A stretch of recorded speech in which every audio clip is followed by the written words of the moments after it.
ભરૂચમાં જર્જરિત મકાન ધરાશાયી થવાનો સિલસિલો યથાવત જોવા મળી રહ્યો છે। ગત રોજ જર્જરિત મકાન ધરાશાયીની ઘટનામાં એક ઇકો કારને ભારે નુકસાન થયું હતું।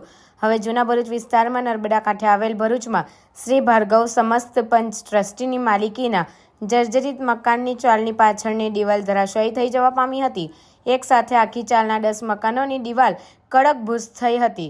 સદનસીબે તમામ મકાન બંધ હોવાથી જાનહાનિ ટળી હતી, ત્યારે દિવાલ કાટમાળને લઈ સ્થાનિકોને અગવડતા ઊભી થઈ હતી। આ અંગે સ્થાનિકો દ્વારા વહેલી તકે કાટમાળ દૂર કરી જર્જરિત ભાગ ઉતારી લેવામાં આવે તેવી માંગ કરી હતી। પૂનમચંદ હરગોવિંદાસ રાણા છે। હું ભગવતસિંહ મંદિરની ચાલમાં રહું છું અને જર્જરિત છે ને રાતે વરસાદ પડ્યો અને મકાનોવાળા પાછળની દિવાલ બેસી ગયા। 8 મકાન બેસી ગયા પાછળના અને આગળના 10 મકાન જેવી બેસી ગયો છે। કોઈ જાનહાનિ થઈ નથી અમને કોઈને, અને બંધ હાલતમાં છે। હા, બીજું નુકસાન કંઈ થયું નથી અમને, મતલબ બંધ મકાન હતા બધા। હા।